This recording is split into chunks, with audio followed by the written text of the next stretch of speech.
Hello, denizens. Former network executive reaction here with some personal thoughts on a brand new Amazon show, The Peripheral. There will be spoilers. Yes, out from under the stinking corpse of Rings of Power, Amazon Productions has given us The Peripheral. Right off the bat, it has all the features of a dumb sci-fi show that I would watch, but it also has significant warning signs. For me, at least, number one, it's based on a William Gibson book. I don't like Gibson as a futurist because he demonstrates he knows dick all about technology. I'm a tech nerd and a gamer. Johnny Mnemonic was an extraordinarily painful read. However, Gibson is an excellent jargon generator, hence his notoriety. I have often thought that Neil Stephenson, one of my favorite writers, someone who definitely knows his tech, wrote Snow Crash as an F.U. to Gibson's tragic techno nonsense. Anyway, that's one hit. Another is that this is being produced by the same people who did Westworld. That would be two hits. But let's judge the show on its own merits. To understand what is going on, you really need to see the first two episodes. I'm also going to describe to you what I think is going on in the show based on a single viewing. I've not gone back and double-checked my hypotheses. If I'm getting it wrong, it's either because I'm too stupid or the writers confused me, or maybe a bit of both. I'm sure my wonderful denizens will correct me in the comments below. My good friend Script Doctor wondered if Gibson wasn't influenced by Robert Venditti's Surrogates, which was also turned into a movie starring Bruce Willis.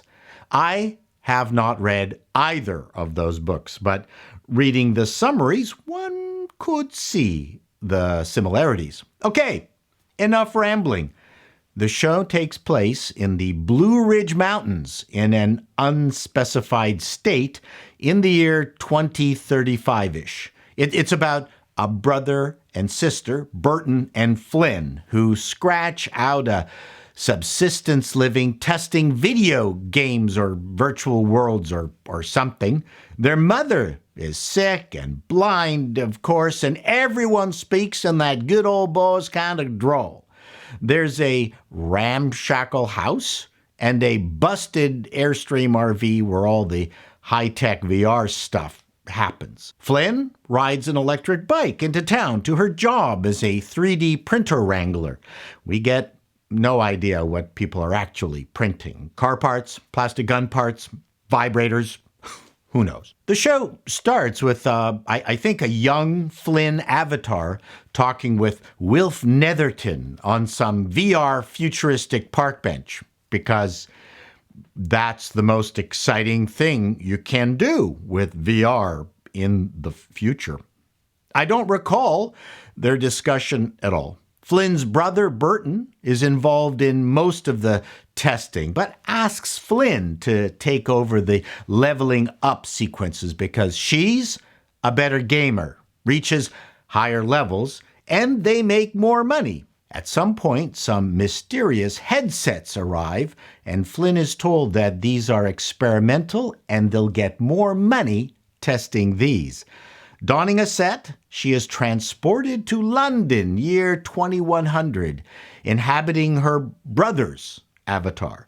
I think this was the same London as in the first scene, so I'm assuming it's the same experience, but with the new headgear. I don't know. There is a James Bond style party for the ultra-rich, because why not? She is instructed by her minder to pick up a beautiful woman who she then has to drug.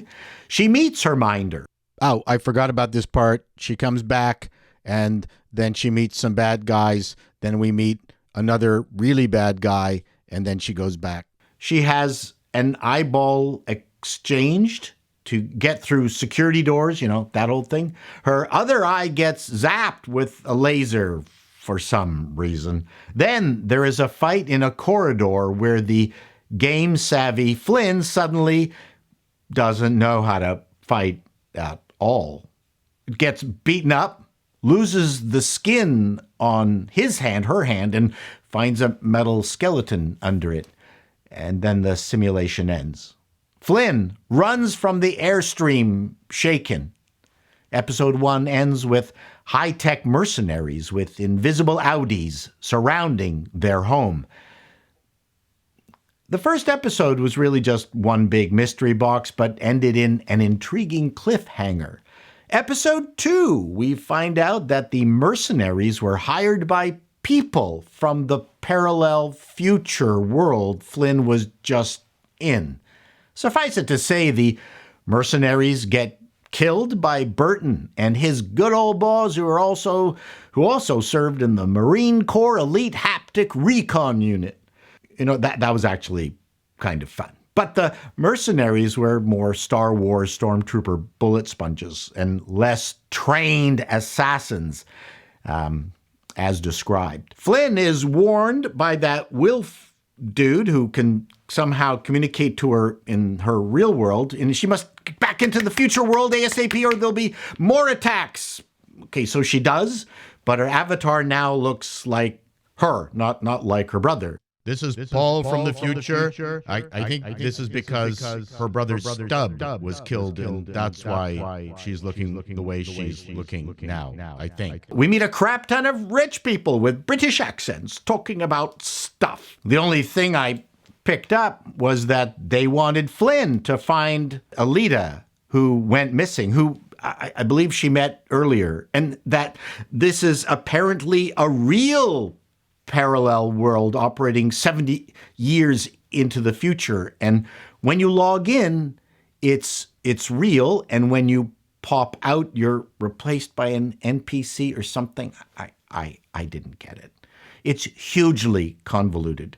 And it features the same Wilf dude from the opening. So why wouldn't she know what this is about? It's not a different environment. In the future, it seems like they have only one fucking game to play, and it's really boring. The quest to find Alita did not inspire me. It seems these people in the future can affect Flynn and everyone in her present day. They communicate to a small-time crime boss in her timeline to get rid of Flynn. He wears old-style VR goggles and is in a Mexican whorehouse, but in the same parallel future because he's approached by future London bad guy. Anyways, that's it for episodes 1 and 2. The stuff that always bugs me with these kinds of shows is no one gets the sim right. Sure, fine, London, but apart from some weird giant statues looming in the distance and markers in the road that animate, it didn't look like a game. Maybe that was the point, to not have anything stylistically game-like. But then again, along with the human looking NPCs, there were faceless android-like NPCs. Make up your mind, folks. The show clearly indicated that stuff continued in this parallel future plane where Flynn was logged out as the characters continued to exchange silly banter, and we really didn't need Flynn as our surrogate eyes and ears to see and hear the goings-on. So, then how are we, the TV audience, seeing this? Sure, this is sci-fi fantasy, but you have to have some rules. If we saw the future world only when Flynn was logged in, that would have made some sense. But even then, how would we be privy to all the activities the show cuts back and forth from? I'm just a simple man. I think back to The Prisoner, featuring Patrick McGoohan, with its highly stylized surroundings. It definitely was a more fantastic game-like world than the Peripheral presents. The creators didn't even give us that. I'm not getting any ripping yarn aspect to this show. It is clearly, purposely a slow burn with one endless mystery after another, with people who claim to be on your side, but are they? It could get interesting, but I'm not sure everyone is going to comprehend the convoluted universes they've presented. I'll give them credit. They are certainly not talking down to the audience. As far as a verdict, it's over-directed, serpentine, slow, with a quest I didn't care about, future characters I didn't care about. The antagonist in Flynn's world is too cliche for my tastes.